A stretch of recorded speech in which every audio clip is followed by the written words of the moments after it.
Assalamualaikum warahmatullahi wabarakatuh. Nama saya Kriya Ramadhani dari kelas MGT 5 NIM 210304277. Di sini saya akan menjelaskan materi pertemuan 1 sampai pertemuan 8 untuk mengerjakan UTS dari Pak Hikmat Tahta Hinggo, mata kuliah pengantar manajemen. Di sini saya akan menjelaskan materi 1 sampai 8. Terima kasih.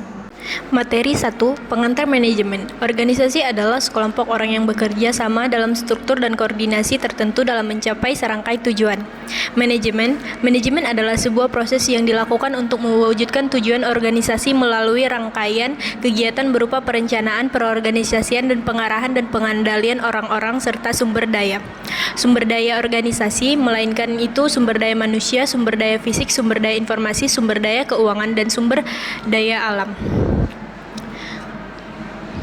Mengapa manajemen dibutuhkan? Agar tujuan dari organisasi dapat mencapai secara efektif dan efisien. Efektif adalah melakukan pekerjaan yang benar, doing the right thing. Efisien adalah melakukan pekerjaan dengan benar, doing this right. Fungsi-fungsi manajemen: perencanaan, perorganisasian, pengimplementasian, pengendalian atau pengawasan. Kita lanjut di materi 2. Di materi 2 ada sejarah ilmu manajemen. Peninggalan fisik sebagai ciri adanya implementasi ilmu manajemen seperti piramida di Mesir, bangunan Ka'bah di Mekah, tembok Cina, dan lain sebagainya. Peninggalan fisik tersebut menggambarkan adanya aktivitas teratur bertahap di masa yang lampau. Robert Owen, perlunya SDM dan kesejahteraan pekerja dalam sebuah organisasi. Charles Babbage, pentingnya efisien dalam kegiatan produksi khususnya dalam penanganan fasilitas material produksi.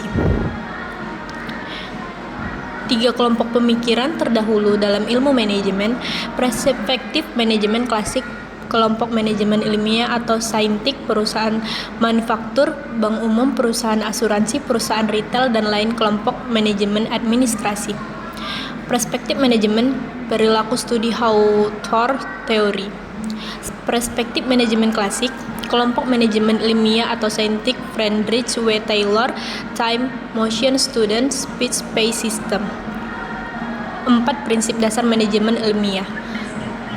4 gagasan dan dalam manajemen: kerja sama yang saling menguntungkan antara tenaga kerja dan pimpinan, seleksi ilmiah tenaga kerjaan karyawan, sistem intensif untuk memasang produktivitas karyawan, dan organisasi penggunaan instruksi. Kesimpulan mengenai perspektif manajemen klasik: kontribusi manajemen klasik spesial pekerjaan, studi mengenai masa dan beban kerja, metode ilmiah dalam manajemen, dikenal fungsi-fungsi manajemen, prosedur, dan binokrasi. Keterbatasan manajemen klasik kurang memperhatikan aspek kemanusiaan dari pekerja.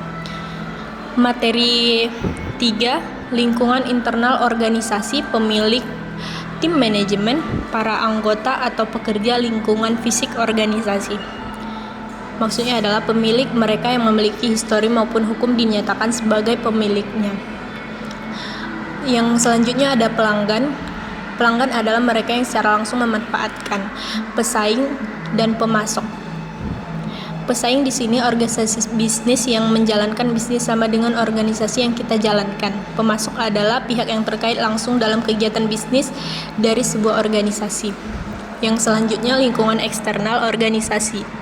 Regulator, partner strategis, pemerintahan. Regulator adalah pihak-pihak yang berkepentingan dalam menciptakan keadaan dan kegiatan bisnis yang fair dan aman bagi semua pihak yang menjalankan bisnis.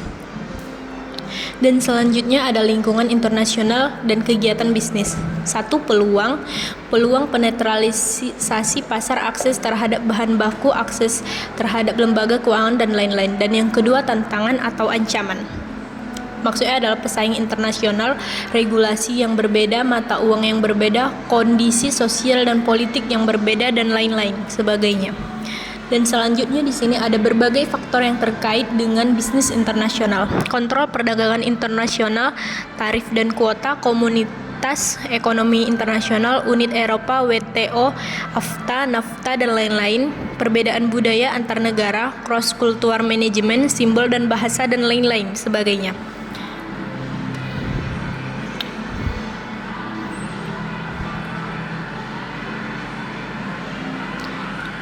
Budaya organisasi merupakan nilai dan norma yang dianut dan dijalankan oleh sebuah organisasi terkait dengan lingkungan di mana organisasi tersebut menjalankan kegiatannya.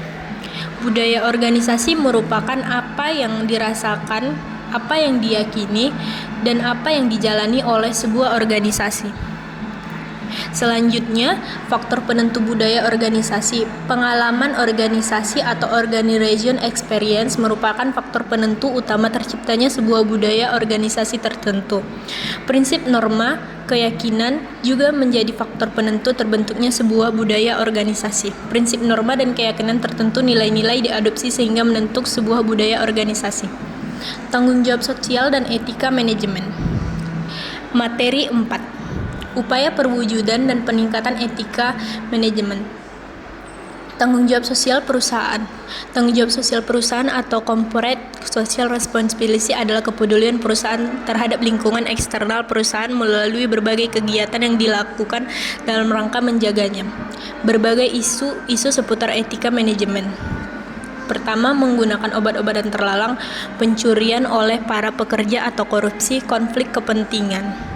Dan selanjutnya konflik nilai intrapersonal, konflik nilai individu organisasi, dan konflik antar budaya. Strategi pengelolaan tanggung jawab sosial perusahaan, strategi reaktif dan strategi defensif dan strategi akomodatif, dan terakhir strategi proaktif. Nilai personal sebagai standar etika. 1. Nilai atau values. 2. Nilai personal atau personal values. Dan ketiga, nilai personal terdiri dari nilai terminal dan nilai instrumental. Dimensi etika dalam manajemen. Etika adakah pandangan, keyakinan, nilai, dan sesuatu yang baik dan buruk, benar dan salah, atau Griffin. Etika manajemen adalah standar kelayakan pengelolaan organisasi yang memenuhi kriteria